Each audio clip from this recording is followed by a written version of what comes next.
Namo tassa bhagavato arahato sama sambuddhassa.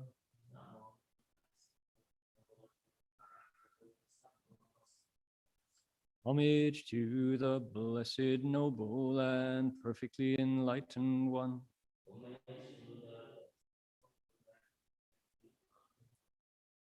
Namo saranto suchedoye olahuri samyao sanputoshe.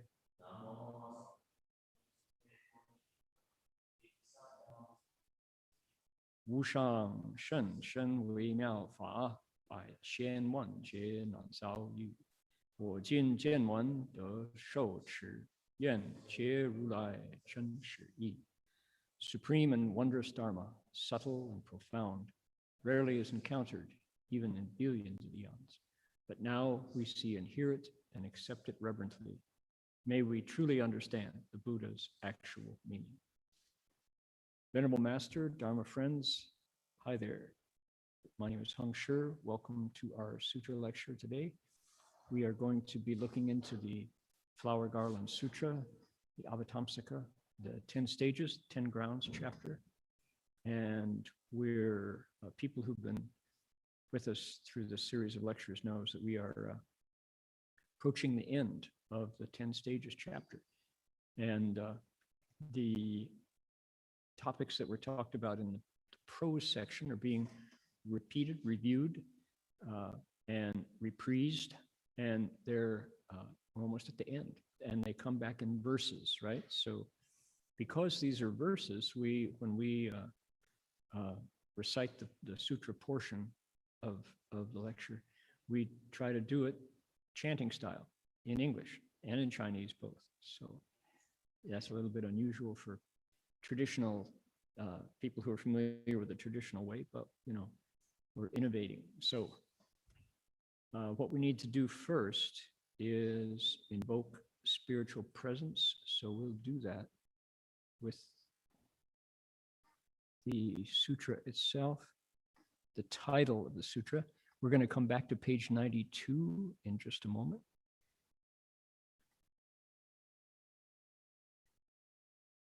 Here we are.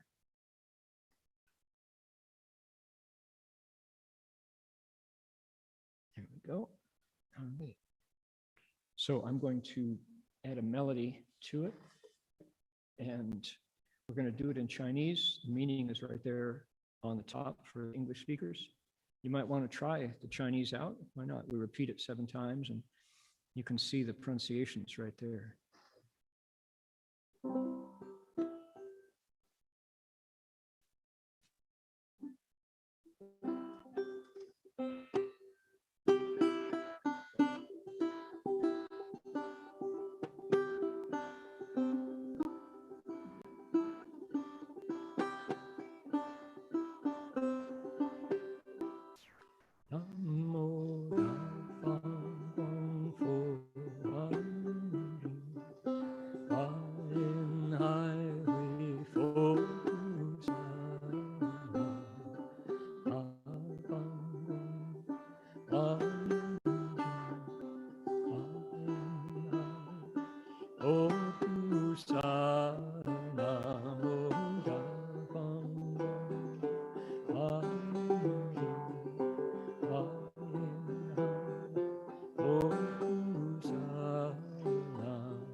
So there are people who understand these things who will tell you that keeping the name of a sutra going in your mind during the day, during the night before you go to sleep, your head in the pillow, waiting in line at the bank, stuck in traffic, it's a very wholesome thing to do.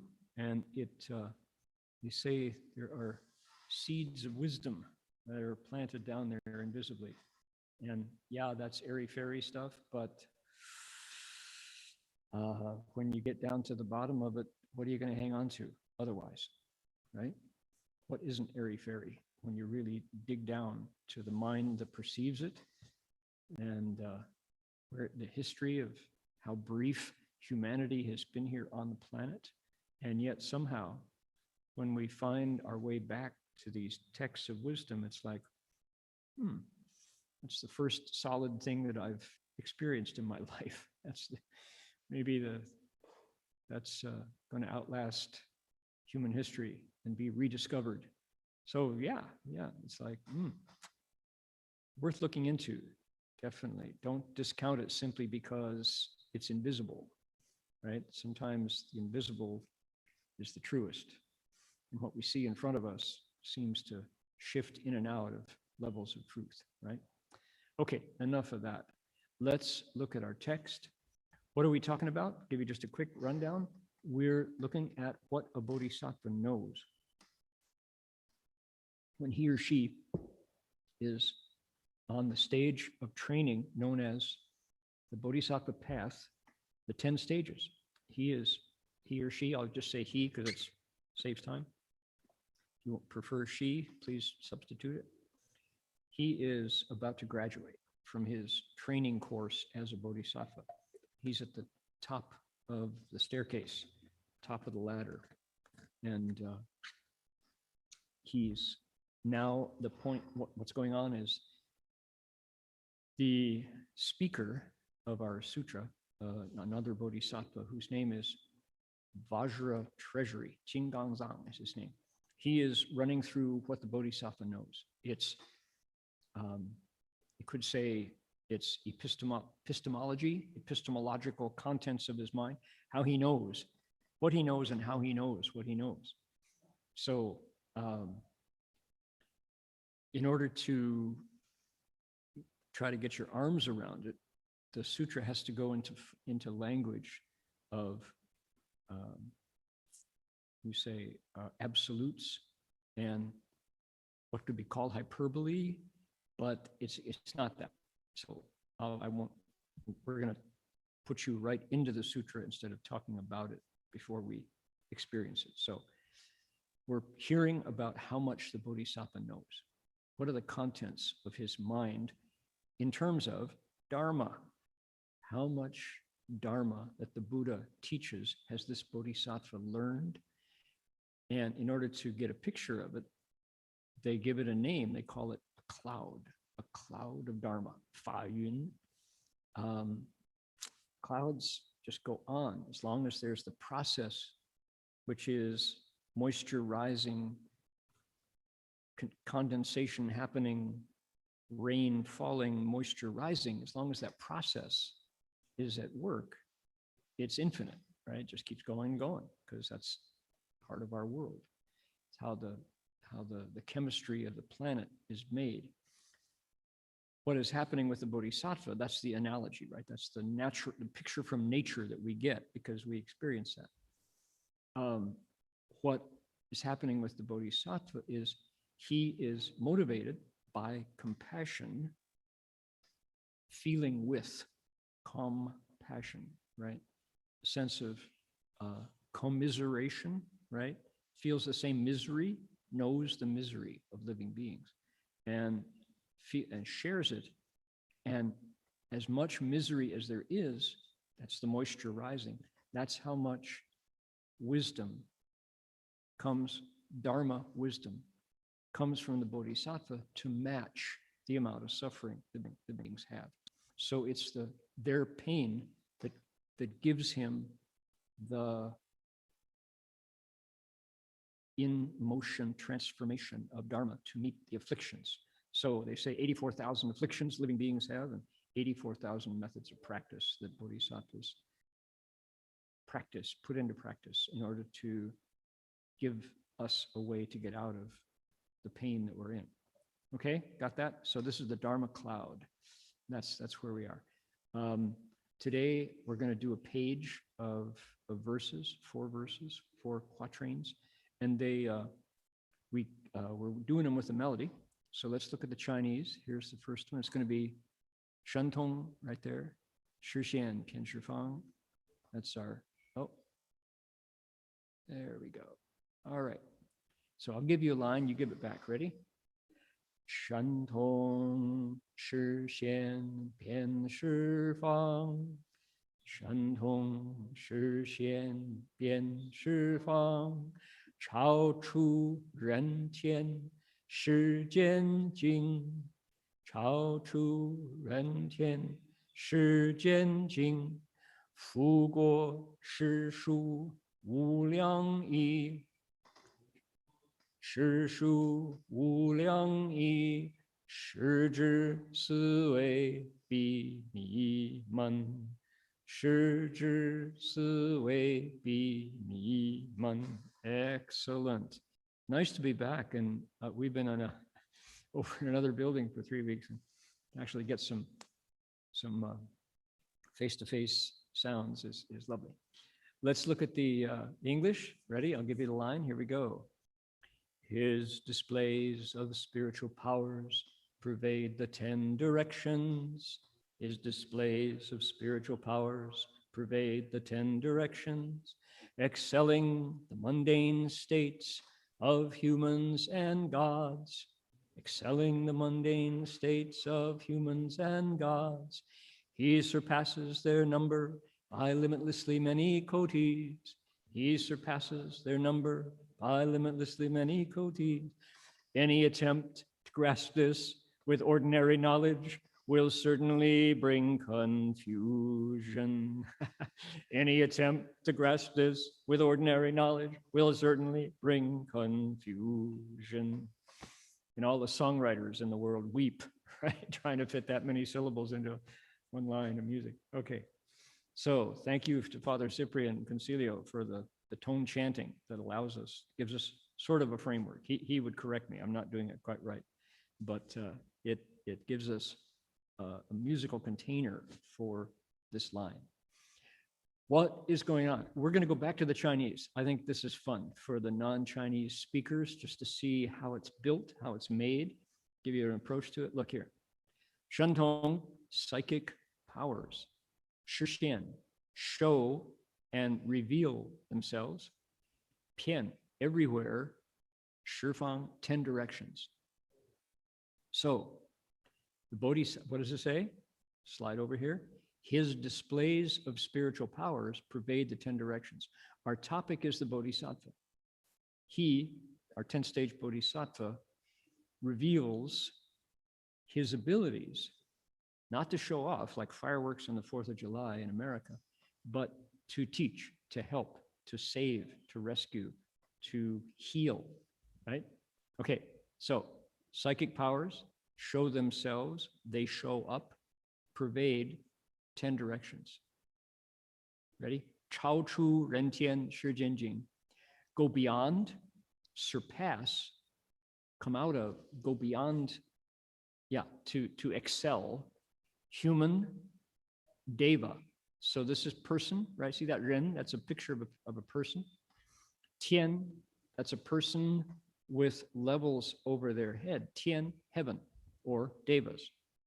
Goes beyond, excels humans, devas, worldly, meaning in the mundane realm, state, jing. So going beyond the states of humans and devas in the mundane world. Okay, got those words there? Excelling the mundane states of humans and gods. So this Bodhisattva can, when the time comes, as needed, can show psychic powers that go everywhere, way beyond what humans and devas can know. So you think of a deva, a godlike state, must be way beyond what humans know. Yeah, Bodhisattvas beyond that. Next, ready? Fu, guo. Again, once more, beyond this number, no measure, yi, 多少? How much is an yi? Is that a million, a billion? And yi is a what? What's that? 100 million. Okay, 100 million. Fu, Ben, you were correcting my Chinese. Good for you, man. You're probably, go for it. Again, beyond this number, no measure, 100 million, right? So that's the way the Chinese is built. It's just a fun to kind of look and see how our original, mind you, the Chinese is a translation of another text, which is the original Sanskrit. And you could say the Sanskrit text was just trying to capture the Buddha's mind. So we're using the filter of language to get back to what the Buddha wanted to share with us about this training that the Bodhisattva is involved in. Again, beyond that number by no measured 100 millions. He surpasses their number by limitlessly many kotis. Koti is a Sanskrit number, okay? All right, now last line, look at this. 视之思维必弥漫. World, notice same character right here. We had it in the line above. 是 world, 智 wisdom, 思 thinking, 为 cogitating, 必 must, me confuse, 闷 distorted or like clogged up, 闷 like unable to process. World wisdom or knowledge, world knowledge thinking must be confused and plugged up. Okay, see how the Chinese says it? What is the English? Any attempt to grasp this with ordinary knowledge will certainly bring confusion, which is a clunky line for a verse, isn't it? That's about 10 too many syllables, but you get the idea. Okay, this is a quatrain, this is a verse. What is it saying? The Bodhisattva at this level can use psychic powers, spiritual powers that go everywhere. It's not limited. It's not like a parlor trick, right?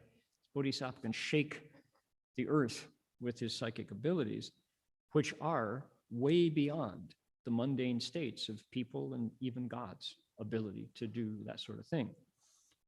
How much different, how much surpassing, how much does he excel them? Limitlessly many kotis of times. You try to think about it with your discriminating mind, you're going to break your mind, right? Too much. Can't think about it. All right? There we go. So you see the process. This, I really get a kick. I'm, you know, my whole, since I was a teenager, I have been looking at Chinese characters and trying to glean the meaning. And I'm still doing it. And I'm still delighted with this process of looking at writing system that's been in the world pretty much in this form with changes through the various scripts, right? From the seal script and the tortoise shell, the Zhou, every dynasty until Qin Shi Huang and the Han Dynasty. Until that time, from then on, it was in these forms. So we're looking at something that is minimum 2,000 years old in this form. And prior to this was in related forms. So ancient stuff, still carrying meaning, holding meaning from experiences that people had and tried to communicate to us now. Here we are in the 21st century going, I think I kind of get a feeling for what they were going through, and it's far out. It's just far out. And okay, now what are we doing with it? We're taking it and putting it into ABCs. And look at that. Now, through all this time, through all these people's minds, through all their language systems, Are we still getting the same experience? Or has it been like lost along the way? Has it been diminished? And my answer is, has not. Because why? Number one, the Buddha is a real good communicator. Number two, the experience he is describing is not outside my mind, your mind. He is referring to an experience that I can have and you can have. Because why? He started out, our historical Buddha, and we can say he's a model for every Buddha. He started out as a guy, a prince, son of a king, so he's already an aristocrat. He's got the best education. He's got good food to eat. He's never hungry, right? If he had disease, there were doctors. So he made it into an age where his mind started to kick in. And his mind said, what is happening? Why do people get born, get old, get sick, and die, right? And so he set out as a human and had these experiences, discovered a way to wake up, and then to said, okay, I'll share it. That's what we're reading, right? It's a direct line from a human who had fire in his stomach that he couldn't be contented to just go through the day without understanding what was going on. And he discovered it, became the Buddha, a title of an awakened human, and then spent the last 49 years sharing in a variety of I say, skillful ways what he went through. So it's an internal experience, totally owned by you, if you pick it up, totally owned by me. Nobody owns the Buddha Dharma, right? If somebody wants to sell it to you, be suspicious. So, all right, now, the things that he discovered were all inside the human mind and the human experience, but they seem so far away from us because why? Our minds are unable, like he says, any attempt to grasp this with ordinary knowledge will certainly bring confusion. Amen. It is the case. It's like, what? Okay, now, I'm going to park that. You can look at my lotus on my screen here. Here, I'm going to click. I happen to have a picture of Master Hua right here. Here's our founder, our teacher. He's in the Buddhist lecture hall in Hong Kong here, sitting in front of the altar on a bench on the floor. And he wouldn't approve of this photo. He's smiling too broadly. Shifu said photos need to be awesome. But the disciples like to see Shifu smiling. Okay, now you could say, why is this man smiling? So he's smiling because he knows stuff and he is trying to get us to know that same stuff. And he's watching us struggle with our ordinary knowledge that will certainly bring confusion, right? And yet he doesn't quit because he has vows. Master Hua made vows. Okay, and that's what they say is the dragons. We talked last week about his dragon disciples. The dragons who ask him to teach them. That's how the story goes, right? The dragons ask Master Hua to accept them as disciples, and he said, "Why are you asking me this?" And they said, "Because of your vows. They're different than other teachers." Okay, now what are some of those vows? We're going to park that. One of those vows says, I vow that in this life and in all future lives, I will obtain the 5 eyes, the 6 psychic powers, and the ability to fly freely. Right? That's Shifu Shibadaya Nibin. So there you go. Master Hua says, I'm going to master those skills to help me in my teaching. And he specifies the ability to fly. And you go, yeah, I've flown. I got my passport. I got my ticket. I drove to the airport. No, not on a plane. He's going to fly freely, he says. And okay, some of us will immediately turn off and say that's a lot of baloney. If so, then, I guess you're content with what you know, and that's okay. For those of us who say, there's so much more to know, I want to learn more about the quantity of of what is possible. I want to know beyond what science can measure, right? So if that's you, then stick around. Now, in the psychic powers that our Bodhisattva can display, 遍十方, to go out on all 10 directions, there's one called Shanzu Tong. Should we go through the list? You want to go through the list? The psychic powers that the Bodhisattva can wield, motivated by compassion, mind you, that's key, include the ability to see into the heavens and into the hells and into realms in between.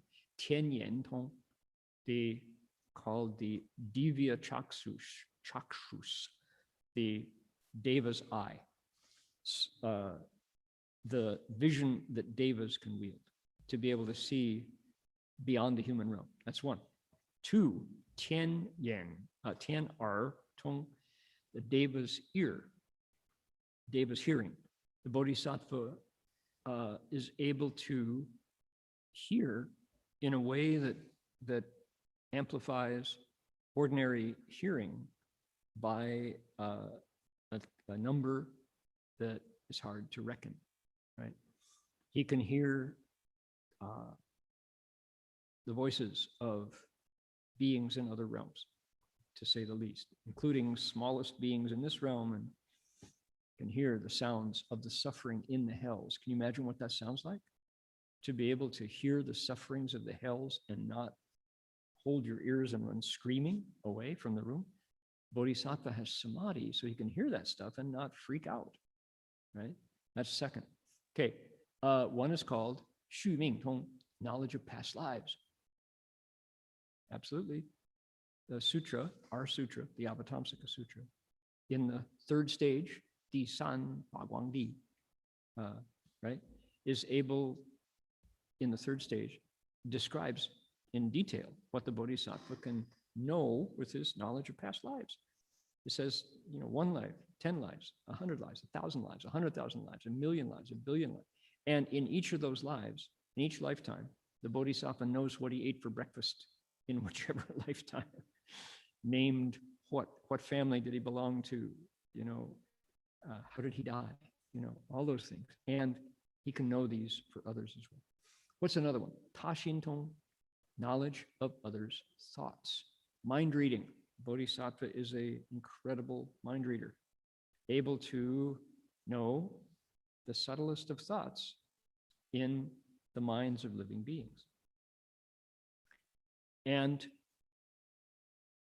number 5 is the one called, this is the special one, it's called Lou Jin Tong, the psychic power that ends all outflows. That's the way the language goes. What it means is the Bodhisattva is totally in charge of his energy, totally in charge of the currents that flow through his body. And you, for example, a Chinese doctor will touch your pulse, and higher and lower and deeper, and Indian doctors do the same. Ayurveda, they take pulses. That's the chi meridians, they call it. The Bodhisattva is in charge of those, especially where they would leak out the eyes or attach to some beautiful sound or repelled by some ugly sound.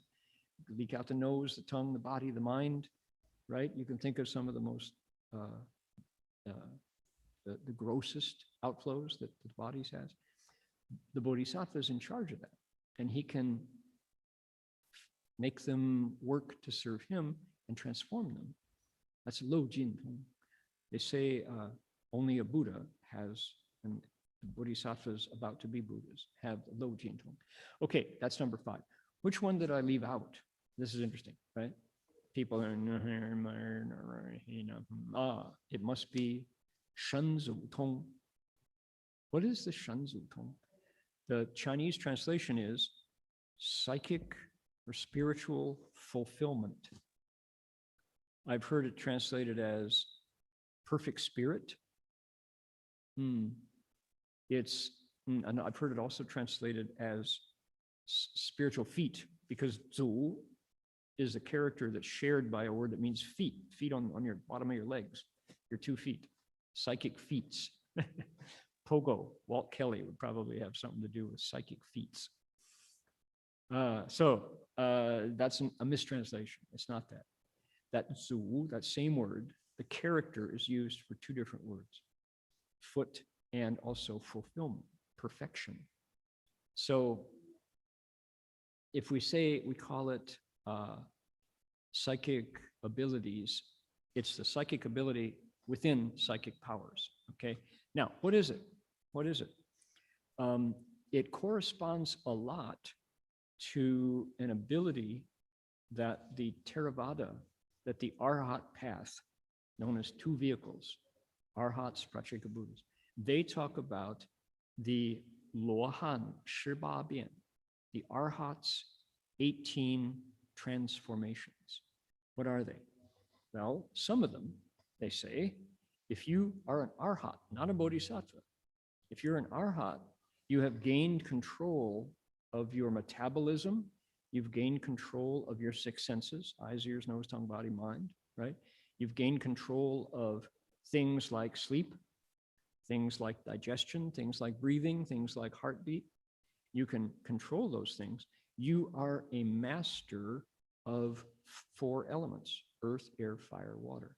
You've been meditating correctly long enough that you're the boss of every part of your physical unit.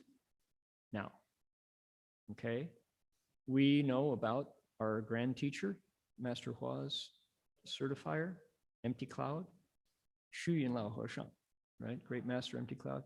He could cross his legs, sit down to meditate, and uncross them 30 days later, stand up, go drink some water, right? And be perfectly fine. Yeah, he didn't go to the bathroom. Yeah, he didn't leave. He just meditated. He stayed there for a month. You know, he could do that kind of thing. He was in charge.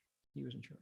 Okay, among the shenzu, the perfection of the spirit or spiritual abilities, psychic power, that corresponds to the 18 arhat, the 18 transformations of the arhat, one of those abilities, they say, one of the 18 things that a arhat can do and a bodhisattva can do is fly. Fei xing zizai, right? Can fly.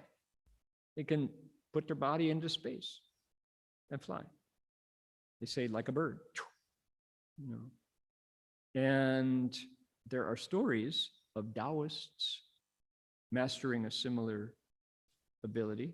And if you read Carlos Castaneda's Adventures of Don Juan, the Yaqui sorcerer, which was a popular book, it's if you look at Carlos Castaneda, I won't go into the details, but Carlos talked about, he was an anthropologist and went down to northern Mexico and found a brujo, a medicine man, maybe a witch doctor, that we have certain words, a shaman. And the Don Juan was the name of the shaman.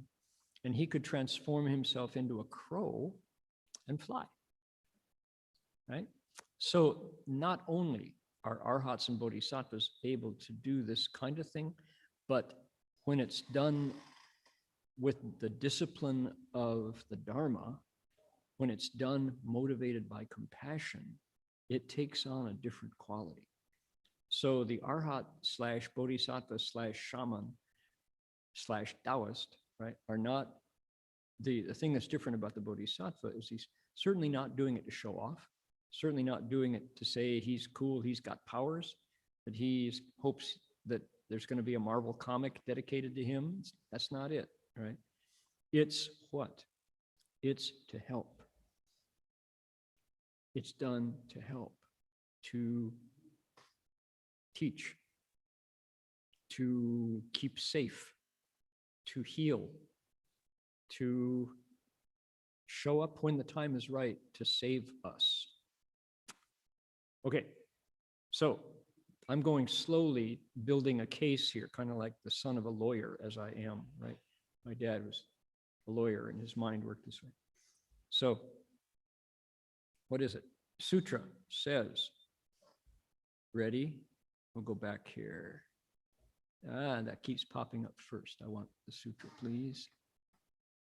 There we go. His displays of spiritual powers pervade the 10 directions. Okay, so that's our thing. And way beyond what humans and gods can do. How far beyond? Limitlessly many kotis of numbers better than humans and gods. And if you want to try to understand it, your mind's going to go numb. That's another translation of that last line, right? 视之思维必迷闷. You try to think of this, your mind's going to break, right? You're going to have a mind warp. You're going to have a cramp, a mental cramp. Any attempt to grasp this with ordinary knowledge, you're going to get a mental cramp. Okay, story. Oh, so I'm going to trace you back through it. That's what the sutra says. Okay, psychic powers. Talk about them. Bodhisattva can do them. So can dragons. So can demons. Except they can't do number 6, the ending of the outflows. That's uniquely cultivators of the Buddhist path can do that at graduation, at success. However, there is one of the psychic powers called Shenzu Tong, the perfect spirit, psychic abilities, where a bodhisattva can do something that arhats can do as well, which is fly. Master Hua made vows. That's the piece that I was trying to stick in my logical step-by-step description here. Among Shifu's vows, he said, I vow that in this lifetime and in future lifetimes, I will attain the Wuyan, 5 eyes, Liu Tong, 6 powers, and the ability to fly freely. Feixing is that. Literally, flying travel at ease with self-mastery. Okay, that's his vow. Okay, so we traced it all back. 1977, in June or July, must have been July, I was on a pilgrimage with my companion, Bhikshu Heng Chao, Marty Verhoeven, and our bowing, we bowed every 3 steps.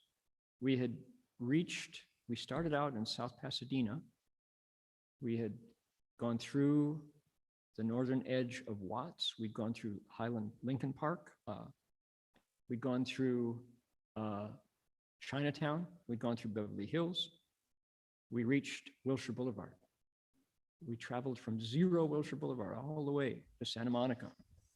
We hit Santa Monica and left Los Angeles. Turned north on Highway 1, the Pacific Coast Highway, and started bowing north. We were going to be on Highway 1 for the next 2 years. And there's a town north of Santa Monica called Malibu. And Malibu, as people know, is a town, it's a wealthy town, lots of celebrities, lots of people in the entertainment industry, rich people buy beach houses along Malibu shore on the west side of Highway 1. The east side of Highway 1 goes quickly right up into the coastal mountains there, where fires have been ravaging recently. So what happens when you're in a neighborhood filled with rich people is the police presence is pretty heavy too. There's a lot to protect there. And so Marty and I were bowing along sidewalks and turnouts and pretty narrow road. And Highway 1 is zoom, zoom. Highway 1 and Highway 101 combined right there. So fast traffic and lots of uptight people, right? So at this point, we'd been on the road for 2 months, and we'd been picked up by the California Highway Patrol, not literally picked up, but they had figured us out since LA. And we made it a point every time we got to a new portion of a new part of the highway, we would go on our own at the end of a bowing day to the local police station. And there are 3 levels of authorities there. There's the sheriff's department of what county is down there. Then there's the local police in each town, and then there's the highway patrol. And of the 3 levels of police along the California coast, our favorites by far were the CHP, California Highway Patrol. Each patrol car is responsible for 100 miles of highway, and they overlap and they support each other. But if you're a lone cowboy out there with a badge and a gun and a hat, you've got to take care of all of the traffic, all of the craziness, all of the support, the protection and service to protect and serve, right? All of that for 100 miles of highway. And they work long hours and by and large do a thankless job. So because we moved so slowly and we were so visible, and because we went to each police station and CHP outpost, they knew who we were. They knew about us. And some of them had kind of adopted us. When I say picked us up, I mean they knew that we did martial arts. We were vegetarian. One of them wasn't talking. That was me. We didn't beg. We didn't solicit. We did something weird and did it every day in the rain, in the sun. Didn't bother anybody. After a while, they kind of went, oh, I guess they're okay. They're weird, but they're okay. So we had one of the officers, I don't know his name, but he had picked us up along in Malibu. And so we're bowing along, and he pulls over. We come up from a bow, and here's a big CHP cruiser, with the lights out. And he goes, hi, fellas, how you doing? Everything good today? Okay. He says, now I want you to listen to me carefully. You guys, the highway up ahead is really narrow. Stay over to the left as far as you can. We don't want to scrape you up off the highway after you've been turned to hamburger. He says, we want you safe. And we also don't want you messing with the traffic either. People stop and see you driving at 70 miles an hour. So you guys stay over to the left. By the way, he said, I want to ask you, how come you guys don't wear the red robe like that old Chinese monk behind you? And we're like, old Chinese monk? He said, well, and Marty's thinking on his feet, he said, well, we're out here in the dirt all day long, and the red robe wouldn't last very long. So it's easier to wash if we wear the brown. He says, yeah, says the CHP officer. He said, but you guys kind of blend in with the trees and the dirt. The old monk back there with a red robe, you can see him from a long way. He said, yeah, we have our lawyer at our post saw him yesterday and said, there's 3 of them out there now. And he said, actually, my wife was driving by and saw him and told me about him. And you can see him a long way away. I wish you guys would wear that red robe. And so he said, meanwhile, he says, here, by the way, my wife baked some cookies for you here. Take this for the road. Here you go. Stay safe, fellas. So long. got in the car and drove away. And so we have an offering of cookies from the CHP officer's wife. And we're thinking, old monk in a red robe. Nope, Shifu's in San Francisco, right? 600 miles north of us. So we had an opportunity to return for half a day to San Francisco a couple weeks later, and then come back and resume. And we asked one of the disciples, Fang Guowu, who was with Master Hua at noon for lunch many days. We said, hey, Guowu, Marty was saying this. He said, it was a couple weeks ago, where was Shifu on a Saturday afternoon? And she said, Saturday afternoon. She said, oh, I was there with Helen. And yeah, that's right. She said, that's interesting. We were having a conversation with Master Hua, and he suddenly got that long look in his eye, kind of, and he stood up and went into his room.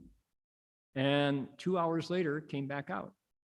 And I remember what he said. We didn't think much of it. Then he said, they'll be okay now, he said. And then he continued talking with us. Is that what you mean? We said, I guess so. So who knows? Who knows?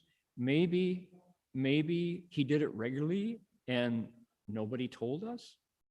But somehow, because we needed it, maybe like there was some trouble that he saved us from or something. But anyway, apparently, while being in San Francisco, Master Hua showed up in Malibu behind the bowing monks, wearing his red robe. How do you explain? Need some jia.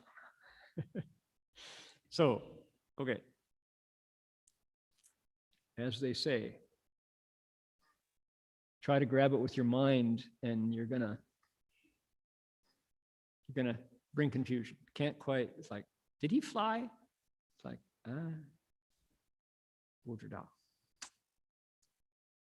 okay. There is more here than meets the eye. Okay, next one. Ready? Got your singing voice ready to go? 一具足量之功德，一具足量之功德，乃至就地不能知，乃至就地不能知，何况一切诸众生，何况一切诸众生。其一声闻彼之佛，其一声闻彼之佛。The amount of wisdom and virtue in simply lifting his foot, the amount of wisdom and virtue in simply lifting his foot could not be known even by one on the ninth stage, could not be known even by one on the ninth stage. Much the less by all the other sentient beings, much the less by all the other sentient beings, including voice hearers and Pratyeka Buddhas, including voice hearers and Pratyeka Buddhas. Okay, what are we talking about? We're talking about what the Bodhisattva knows. Here with the Dharma rain, Dharma cloud stage, Fa Yun Di, he's on the stage of the Dharma cloud. He knows a lot of Dharma. The Bodhisattva who is telling our story here is trying to give us a way to understand how much Dharma does the 10th stage Bodhisattva command, right? So you say all he has to do is Juzu, as he lifts his foot, just that, which is, quote, which is what? A simple act. This is a relatively basic act. In lifting his foot, he has wisdom and virtue that a ninth stage Bodhisattva can't imagine. Okay, what's a ninth stage Bodhisattva? He was the one, right, who had Dharani, remember? and his ability with dharani to know what you're thinking and answer your doubts, he was incredible. The 9th stage Bodhisattva with his toloni gongnam.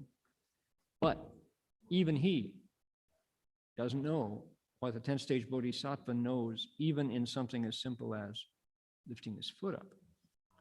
Much the less by all sentient beings, including sages. Who are sages? They've ended birth and death. A voice here is an arhat.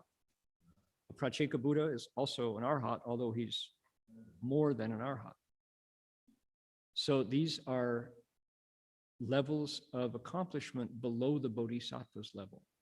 So they, even though they've mastered the elements, right? They can fly if they choose. They can use their hearing and their vision. They don't know what the 10th stage Bodhisattva knows. Okay? Got it? That's what it's saying. This 10th stage Bodhisattva is amazing. He is far out.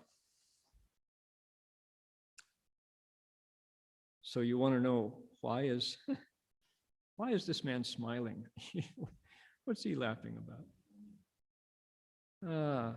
What's involved in the word zizai? To be really have self-mastery, right? And you compare it with our states of lack of mastery, right? We get sleepy, we sleep. We get hungry, better eat or else we're miserable, right? So, yeah. Next, ready?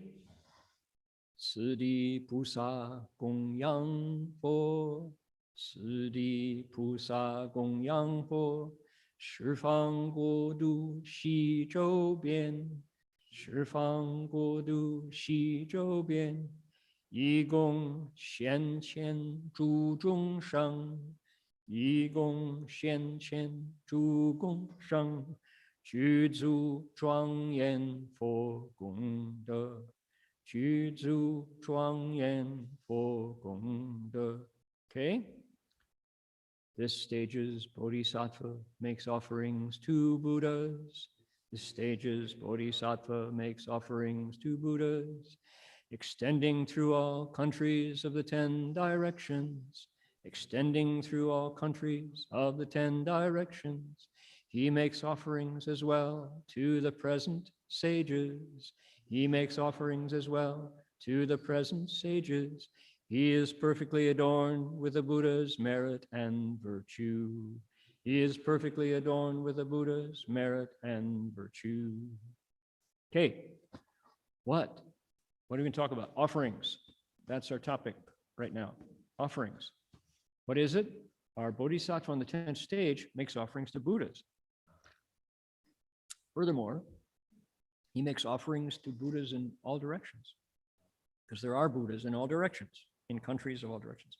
Furthermore, every country he's in, right in front of him, he makes offerings to not just Buddhas, but arhats, Pracheka Buddhas, Bodhisattvas, people who have spiritual attainment.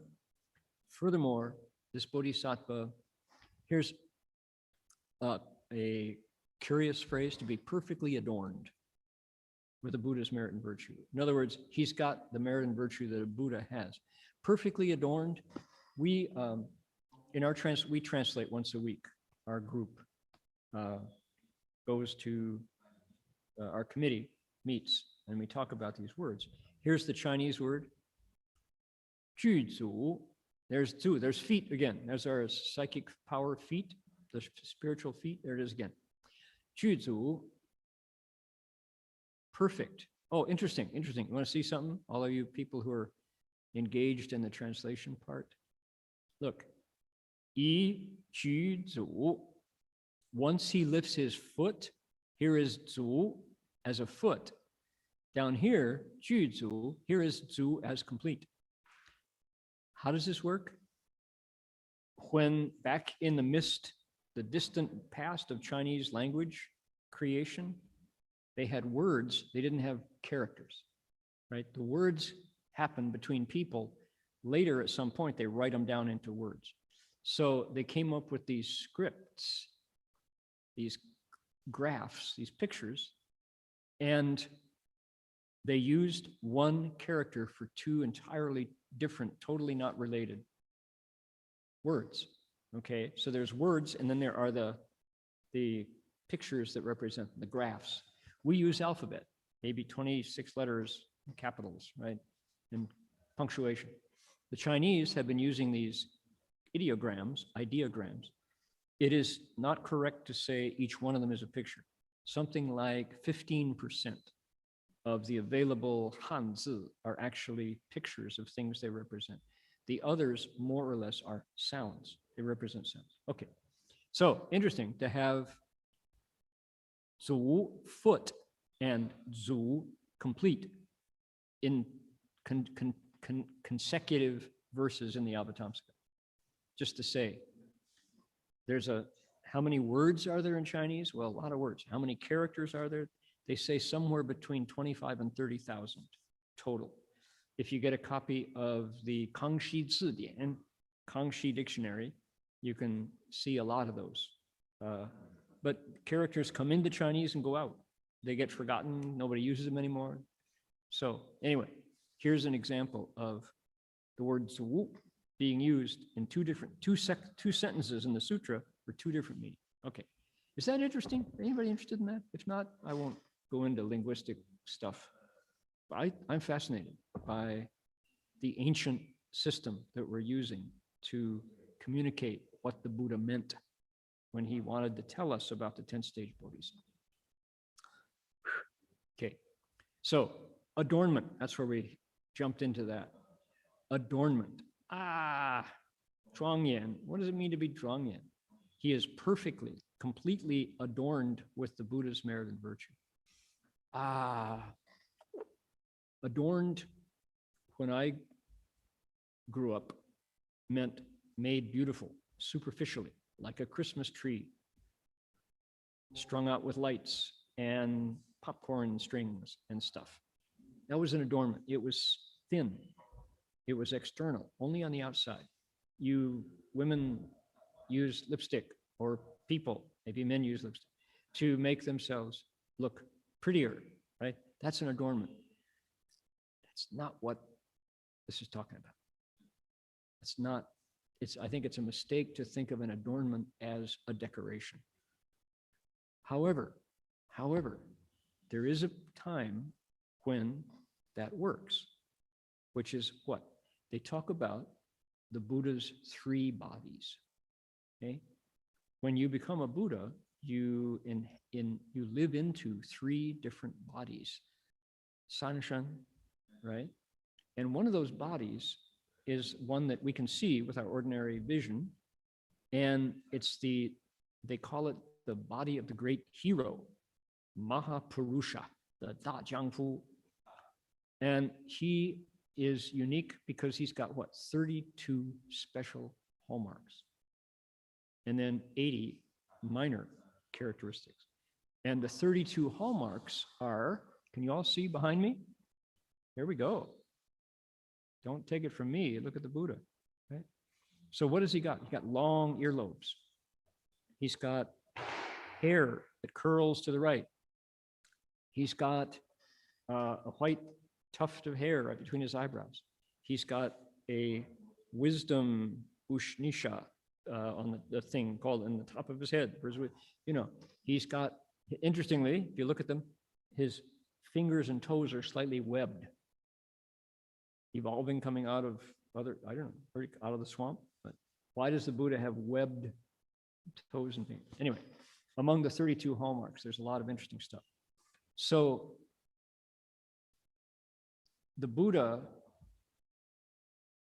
in his reward body, the Baoshan, with his 32 hallmarks, looks really good.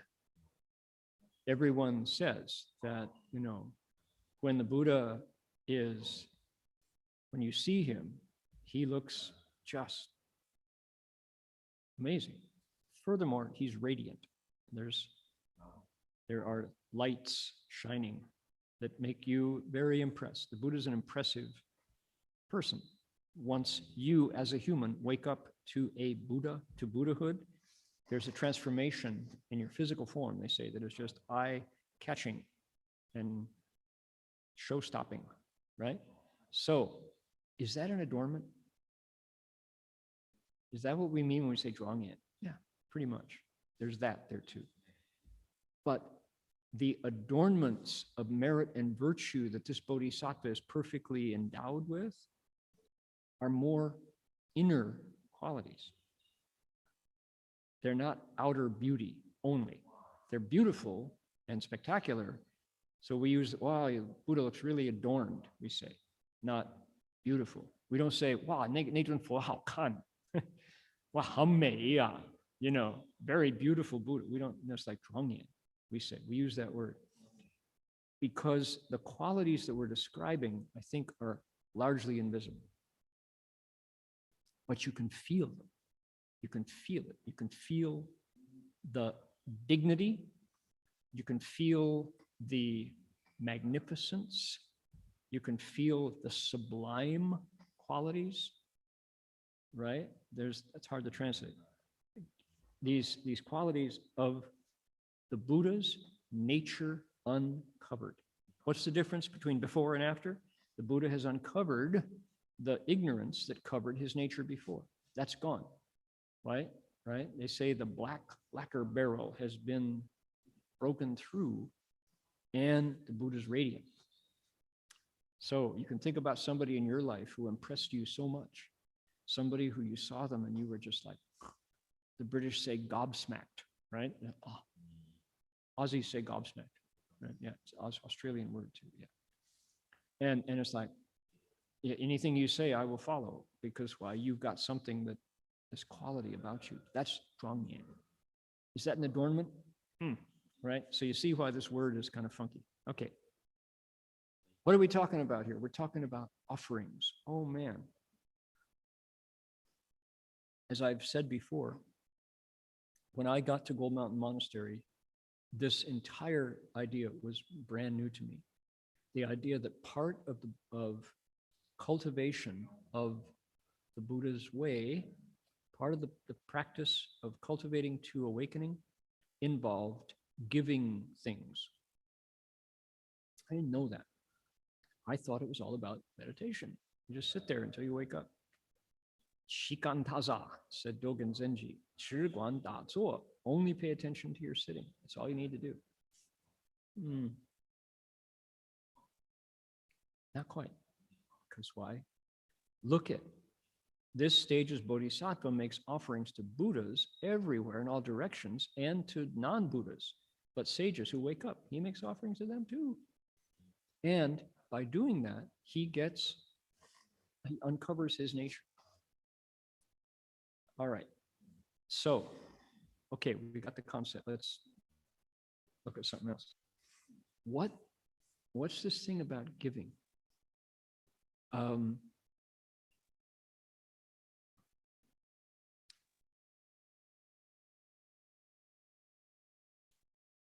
We think about, if we look at the life of Master Hua, for example, Xuan Gong Shangren, right? Master Hua. If you look through that lens, he gave his whole life to everyone. The things that touched me the most when I was first getting close to leaving home were the gifts that I received from him specifically, right? I told the story recently of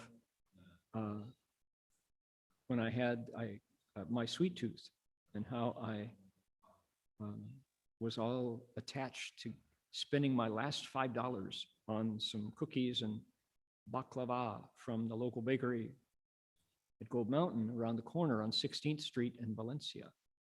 And actually 16th Street in Albion. And I went running down and it was 4th of July and the bakery was closed and I banged my face up against the screen door with the sign, closed for 4th of July, see you Monday. And my heart just sank because I had my imagination, my sweet tooth was already devouring those last bits of baklava, honey-based flaky pastry and cookies. This was her good bakery. And they were shut. And I had this last $5. I was kicking myself up the alley. How can you possibly be a cultivator of the way you're so attached, and beating myself up for being so stingy and selfish and so self-involved and being moved by no cookies. I had my last $5 before I became a monk.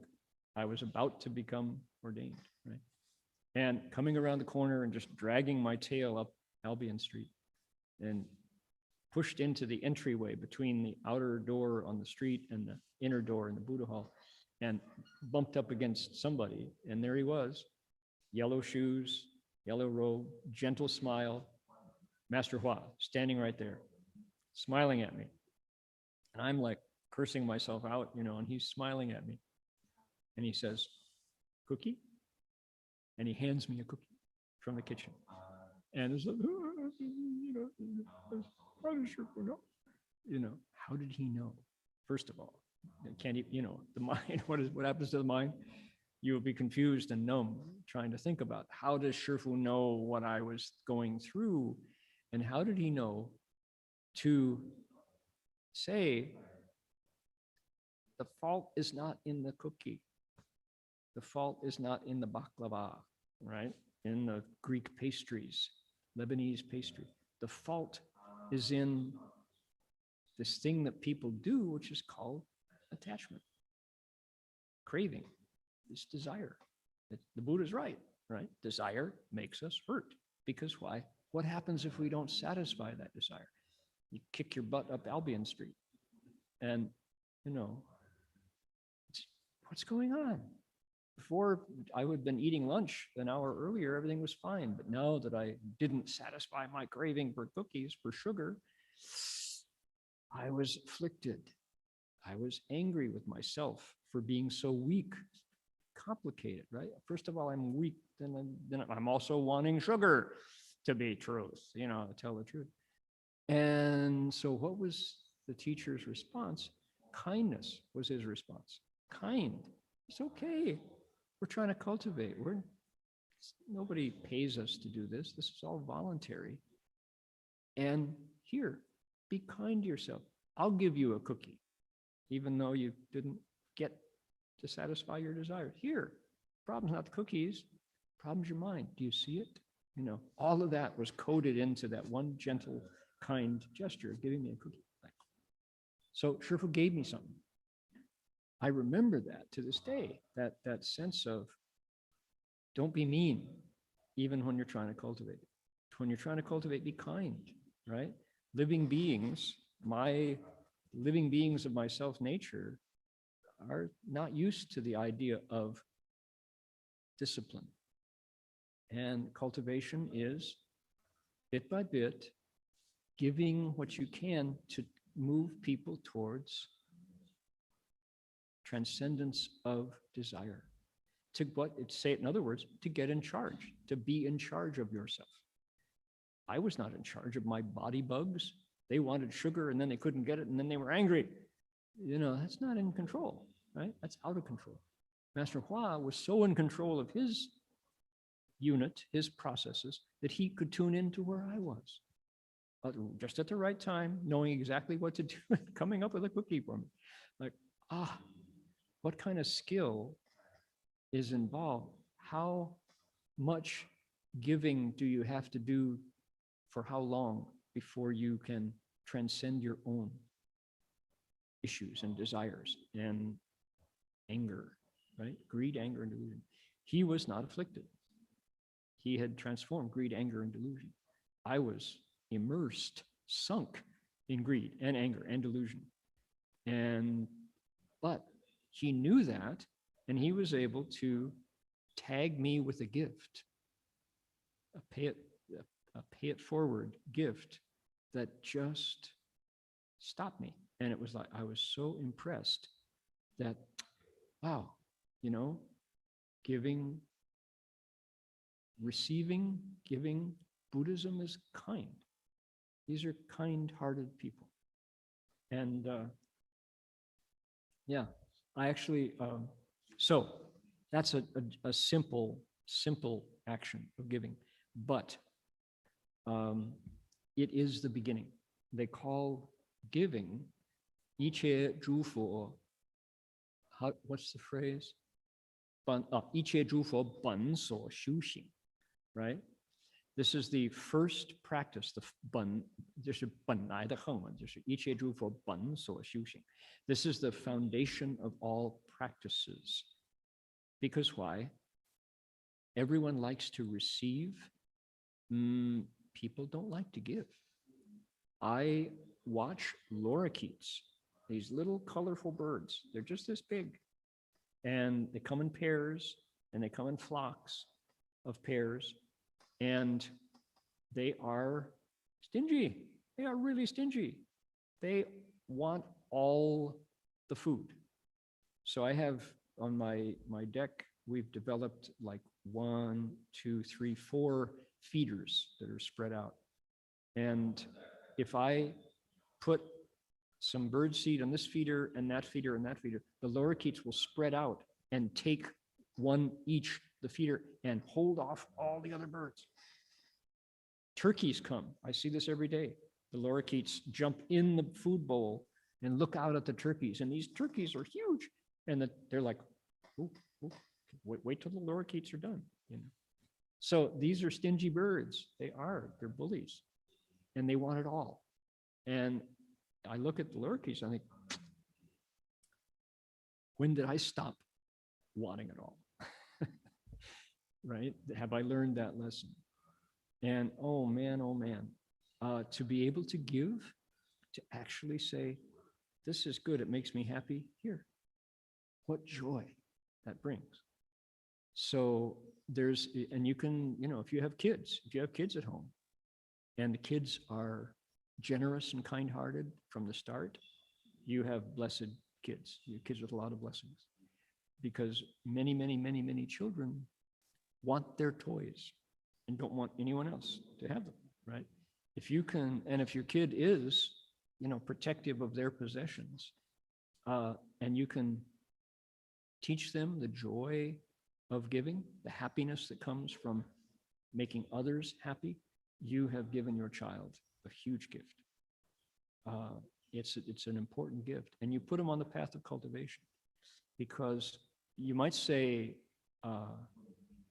except for someone who has a refined, developed nature, most of us want me and mine, and we identify with mine, and we want that stuff, and we feel deficient without it, right? We're afraid to let that stuff go. So giving, making offerings, is the first practice that all Buddhas practice. And here's our Bodhisattva on the 10th stage, who's like this elevated being, and he's making offerings to Buddhas in all directions, constantly, right? So what's happening here? I think it's because with each gift, you give away a bit of the self. So we say, 不自私,不自利, not being selfish, not wanting personal advantage. Another way to say that is 我 and 我所有. In English, we say me and mine. The mine part is what supports the me, the stuff. And if you can actually take some of my stuff and give it away, let go of it, and put it in someone else's hands, you are giving away the me, the attachment to the self that is the thing that keeps us on the wheel of samsara, life after life. To be able to give generously, you're on the Bodhisattva path, and it's essential. You have to do it. Even to the point of a stick of incense, right? Offered to ancestors. I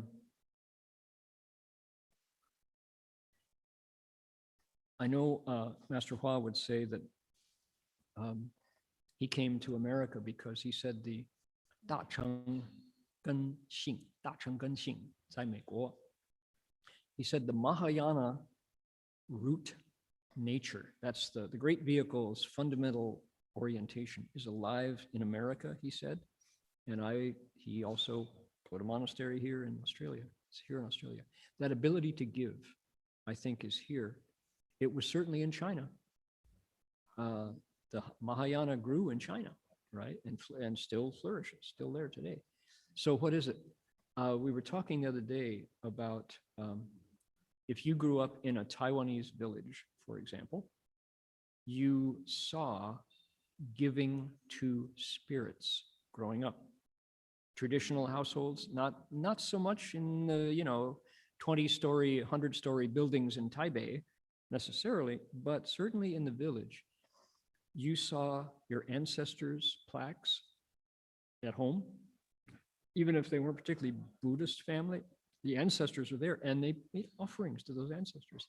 Fresh water, food, incense, right? On holidays, kept them clean, right?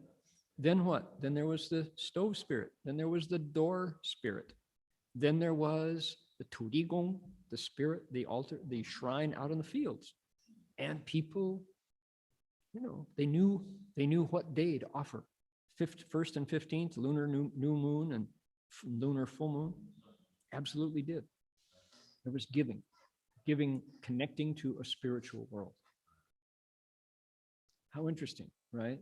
So the Mahāyāna root nature took root there and flourished. And it also here in Australia, in America, Canada, right? Europe, bit by bit, right? So places where people are ready to give, ready to connect to the spiritual nature. And the offerings is not in the stuff. That's what I like about giving in Buddhism. It's not the stuff. It's not, as we say, the keys to the BMW. Although, nah, I wouldn't drive it. If you gave me a BMW, it's okay. Don't worry about it. An SUV, we could talk about it, Subaru. No, kidding. So BMW is not the necessary, you don't have to have one to give to the monk to make them happy. You know what makes the monks happy?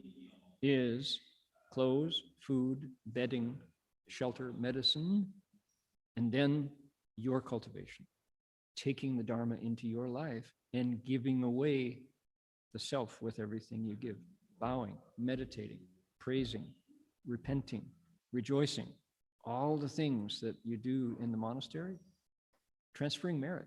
That's a huge offering, right? Don't look lightly on it. So how do you make that offering of a stick of incense? Sherpa would show us carefully how you make, what you do with your mind when you're offering that stick of incense.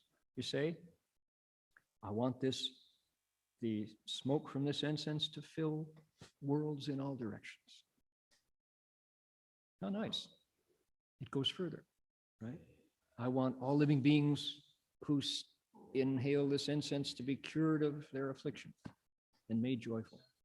Incredible, incredible gift, right? So there's inner yoga going on when you offer in the Avatamsaka way, how a Bodhisattva makes offerings, right? So you touch this topic and it suddenly goes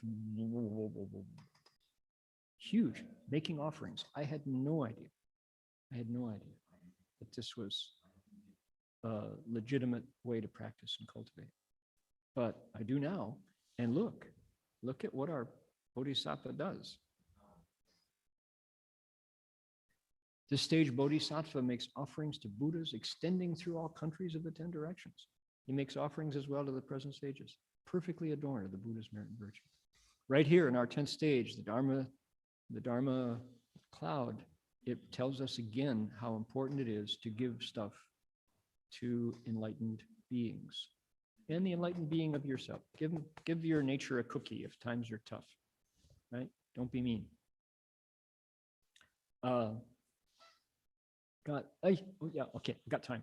Here, one more of these giving stories. How when I was first coming around, it was winter Chan time. It was either Chan or Amitabha, don't know which one. Gold Mountain Monastery. I was not yet a monk. This was 1974, and I was a graduate student, and I had decided that I was going to do a 7-day Fochi, I think it was a Buddha, been my first Buddha recitation session at Gold Mountain Monastery. So I had brought with me, I moved into the monastery for a week, and it was right over Christmas, during the Christmas holiday. So I wasn't in school. And I had brought with me from home a Christmas stocking. And if you didn't grow up with Christmas, you wouldn't know about a Christmas stocking. My mother, bless her heart, made me, my brother Steve, my sister Liz, Christmas stockings out of red velvet with white fur around it. It was about this big. It was not a stocking that would ever go on your foot. It was the size of a boot, right? And it had bells on it, and she sewed on green Christmas trees, and it had my name on it. And it was a beautiful Christmas stocking. And every year at Christmas, we would put up our stockings on the mantle over the fireplace and come down in the morning, and they were full of stuff, candy canes, little mandarin oranges, and keys to the BMW, not that part. And little, what else was in there? Keychains and little knife from my dad, a Swiss Army knife, and things that they're called stocking stuffers. You could put inside the stocking. And that was great. It was a special extra added bonus for Christmas. And it was there every year. It was really fun. So I love my Christmas stocking, and brought it with me to Gold Mountain because I had it in my apartment in Berkeley. And so I thought, okay, I'll just bring it along. And then I thought, and so it was the night before we began. And so I thought, oh man, what a wimp you are. You want to be a Buddhist? You think you want to become a monk, and you're still attached to Christmas, this Christian holiday? What's going on? Why don't you're just so weak, You really don't have the Buddhist spirit. And so I was still a layman, I didn't know much of anybody, but I knew there were other guys on the third floor at Gold Mountain who had come for the session like me. And I know Guofa was there, Bob Olson, and Gogui, Alan Nicholson was there, and other people. And so I thought, what am I going to do? I want to be a monk. I can't throw it away. I've had it my whole life. I really like this. It got my mother's kindness in it, Well, but I can't hang on to it, because if I'm going to be a monk, I can't hang on to a Christmas stocking. What's wrong? So I thought, okay, what I'll do is I'll put it out on my door, my dormitory, third floor, Gold Mountain. I'll tack it on the door. I'll let those guys throw it away for me, the guys I'm living with on the floor. That way I don't have to do it. I have to let go of it. It can't be attached to something like this. So I put it out on the door, and then I went to sleep. And got up in the morning, and I'm hearing talk, talk, talk, talk, talk, talk, talk, talk. Time to get up. It's like 3:30 in the morning. So I get up, it's really cold, and I'm, fingers are cold, and I'm putting on my clothes and getting ready, and open the door, and I look down on the floor to see my Christmas stocking all torn into shreds and discarded by the Buddhists. And it wasn't there. It's like, what's going on? And I looked at the door, and here, attached to the door, was my Christmas stocking, stuffed full with little pocket editions of sutras, recitation beads, rolls of film, because I was a photographer back then, and Buddha image, and some salted plums. And it was like, my heart just opened like that, because I thought, who are these people? They're really kind. And went downstairs and walk around, join everybody walking around the Buddha. And here's Master Hua standing there with a smile. And I walk around, he says, "Merry Christmas," he says. And and I thought, whoa, that's the way Buddhists give. And I was, you could say, I was hooked. I was good. If this is what Buddhists do, not only are they not mean and rejecting someone who's still, raised a Christian, but they celebrate and gather in with kindness and giving. So I remember those acts of giving. And was it the layman? Was it Shifu? It was the men in Gold Mountain Monastery. You know. So yeah.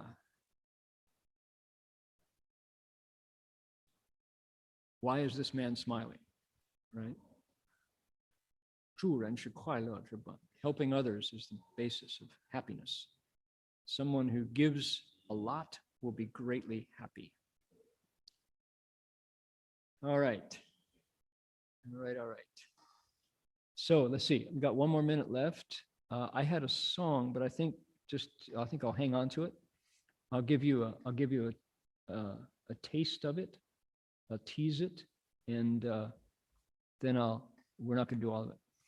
I lecture on the Universal Gateway, the Pumantin Universal Door Chapter, on Fridays in California, Saturday mornings here, and that's about Guanyin Bodhisattva. And I've been listening to Mississippi John Hurt, learning how to play his beautiful Piedmont blues, happy music. And he has a song called Since I Lay My Burden Down. And this came out. I'll just give you the chorus, and then we'll do it all next week. It goes like this.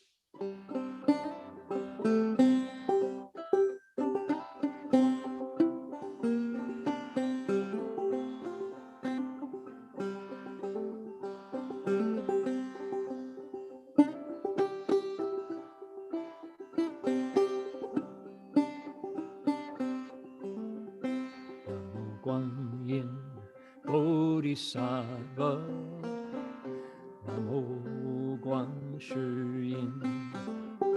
You will always come to save me from the troubles that I'm in.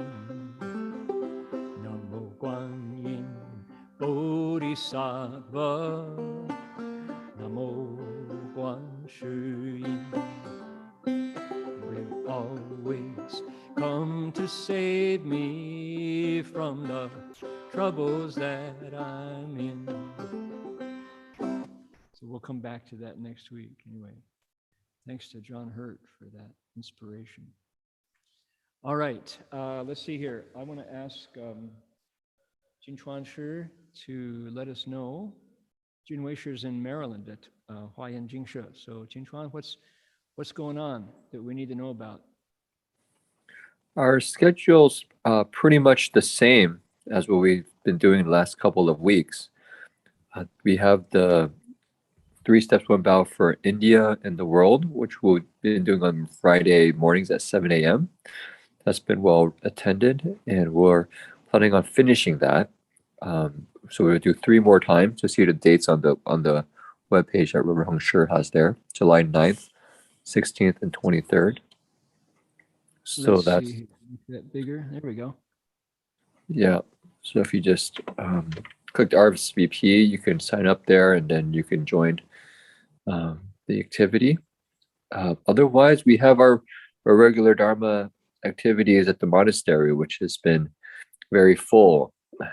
So you can join us for our morning chanting at 5 a.m., our meditation at 6:15, our Dharma reflection at 7:15.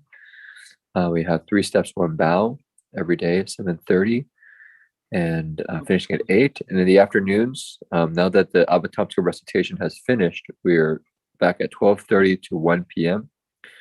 So you can join us for that. And yeah, there's the BBM online schedule. And so if you just go through the list, you'll see we have our evening chanting every day at 6:30, 7:30, and part mantra following that pretty much every day. So on Saturdays, we're special. We have this lecture by Rimung Shirt at 7:30 and a 2 to 3:30 led by Dharma Master Jingfo, the Amitabha recitation. So if people are interested in our activities, please go to our BBM website and you'll see quite a lot. There's all the lectures there. Dharma Master Jing He, this lecturing on the Medicine Master Sutra. I don't know if Amelia is still doing her yoga class, but if you go to her website page, you'll probably find out. Infinite Life Sutra on Thursday night with Dharma Master Jingfo. And that's the main things in the monastery. Okay. Did you catch a cold down at Highway 9 there? I'm just very tired. I can say not used to working outdoors in the sun. Yeah. I sounds like you're having some nasal congestion there, but that's okay. That's from hard work. Yeah. No problem. No problem. All right. Thanks for the intro to BBM. Also, I might add that if folks would want to go to Dharma Radio. Oh, that's the wrong one. That's Dharma Forest. That's another blog. Here we go. Dharma Radio. It's right here. Make your way over to dharmaradio.org and you will find music. You'll find a way to get music for free by doing a good deed. And you will find some podcasts about Master Hua called Chan Chronicles. And we've been getting some really good feedback from folks about these 10 podcasts. They used to be available out on iTunes and Apple Podcasts. I think they're going back up. We got that ironed out. They were there and then they were gone. I think they're going back up. But these are interviews about Master Hua, stories about 6 guidelines, about Master Hua as a meditator, as about his writing that he wrote, about interfaith, about his teachings on filiality, et cetera, et cetera. So please check out Dharma Radio Chan Chronicles. And there's music as well here, including a new album called Dharma Radio. And if you do a good deed, do something wholesome, however you describe it, and then tell us what you did. Here's a form to fill out. This is where you tell the story here, what you did, and then hit submit, and then you can pick from these 3 albums, 2 of music, 1 of stories, and we get to read your story here, that what it was you did. And I want to, another preview, I won't show it to you now, but tell you about it. Father Cyprian Concilio, who is the prior, he's the abbot of New Camaldoli, Trappist and Benedictine Hermitage down in Big Sur. Let's see here, where's my, Father Cyprian, who is a surpassing, cracking good musician, composer, has given us permission to take 3 of his songs and offer them as well to people who do a good deed. We've added his content to our choice of music, and it's just superb. Father Cyprian has deep insights into Hinduism and Hindu Catholic cross joint practice. Let's see here. Okay, there are more podcasts now, says, let's see here. Pick this up. Okay, more podcasts. Yes, look. Oh my goodness, I didn't realize. Dharma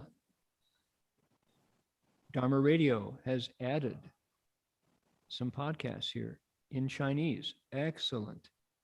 Under Chan Chronicles. Outstanding. Okay, Apple Podcasts, Google Podcasts, and RSS. Nice. Okay, so back to Father Cyprian. His music is going to be available. He deeply admires his Benedictine predecessors who went to India to cultivate as sannyasins, as yogis, and he has some deep insight into those practices. He also has his own community in Santa Cruz, California, at the church, the Catholic church there, his own Sangha, he calls it. And So Father Cyprian has given us 3 songs that they're not ready yet. I'm just teasing you because we'll let you know when they're there. But they're just beautiful, including one that they say was Gandhi's favorite Indian song. And it's recorded with a tabla. And oh gosh, it is joyful. So we have 140 today on YouTube. How many viewers on the Chinese side? 85. Growing every week. Delighted. Okay. So, folks. Dharma Master? Yes. I make just one quick announcement too. Also on this theme of making offerings. Actually, service-based, which is I think a organization that started here at Berkeley Buddhist Monastery and specialize in being generous. They've been having pods, which are, you could say, online retreats, and they've been doing very new ones every week. So if you go to pod.servicespace.org/apply, I put the link in the chat box too, Dharma Master. But if you go to pod.servicespace.org/apply, they have very interesting topics. So for instance, they have one about compassion and education. So they get educators from around the world together to talk about, we focus so much on intelligence or success, but what if we were to make education around compassion, right? How about developing our connections with animals, or talk about the living and dying one came because people have been affected by COVID. What would business be like if it wasn't about just making money, but about transformation? So they're going down this whole list. You can see technology is not just the internet, but the internet. I think Dharma Master probably coined that, or Tom Mann. So people are welcome to sign up for these retreats. They're very engaging. If you have like a week or 2 weeks free and you want to join in, it's a fun way to deepen our understanding on a topic and meet good friends. Great. Yeah. Okay. There we go. The word pod is an unusual word, right? But it just means online retreat. And kind of like you go for the time for the week or 2 weeks or 3 weeks of the retreat, you're in a bubble with your friends, with your new friends. So during the pandemic, it mushroomed into a wide range of offerings that await your participation. And Jin Chuan, who you just heard from, and Jin Wei Shi have been taking part and guiding some of the pods on the 4 limitless hearts and also noble friendships. So are you guys doing another one soon? If who would like us to, so we probably will participate. I don't know if we can do the same level of engagement, because we're also hoping to have other projects for the monastery. But yes, if you look there's a one tentatively scheduled for October, but we'll see exactly. Okay. That's the placeholder. Yeah. Great. Okay. Thanks for that. Time to transfer merit. Here is our mantra given to us by Medicine Buddha. And it's sung in Sanskrit, but it's got a catchy rhythm in a minor key. This sends out ripples to the world from your mind to replace ill health with wholesome, with good health, right? Things that are out of balance, it rebalances. Things that are lacking, it supplies. Things that are excessive, it diminishes. That's the power of the mantra, to get it right, right? So please make a wish. All of the happiness from learning the Dharma, send it out with a wish to benefit others.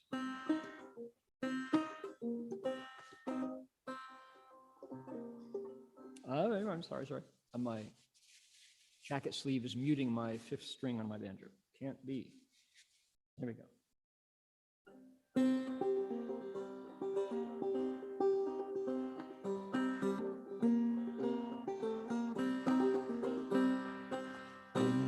Namo Bhagavate Vaisajya Guru Vaidurya Prabharajaya Tathagantaya Arahate Samyak Samudaya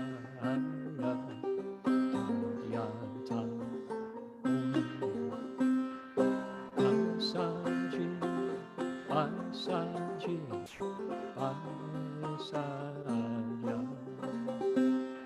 Samukate Swaha, Bhagavate Pasaja Guru, Aidurya Pravarajaya, Tathagataya, Arahate Samyak Sambuddhaya, Aryata, Pasaji, Pasaji, Pasaja, Samukate Swaha,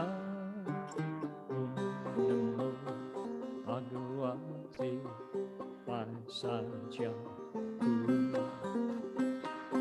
Aidurya Pravarajaya, Tathagataya,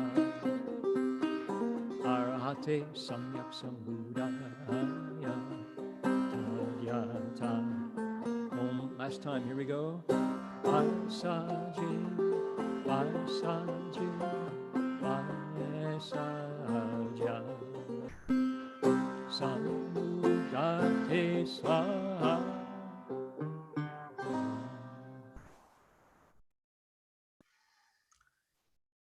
Yes, indeed.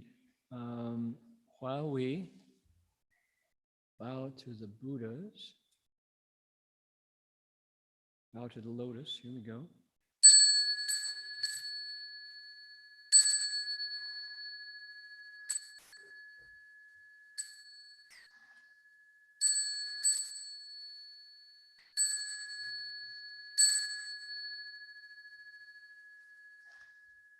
Here's Master Hua, and we can bow 3 times. If you choose to, join me. Bow in respect to the Venerable Master.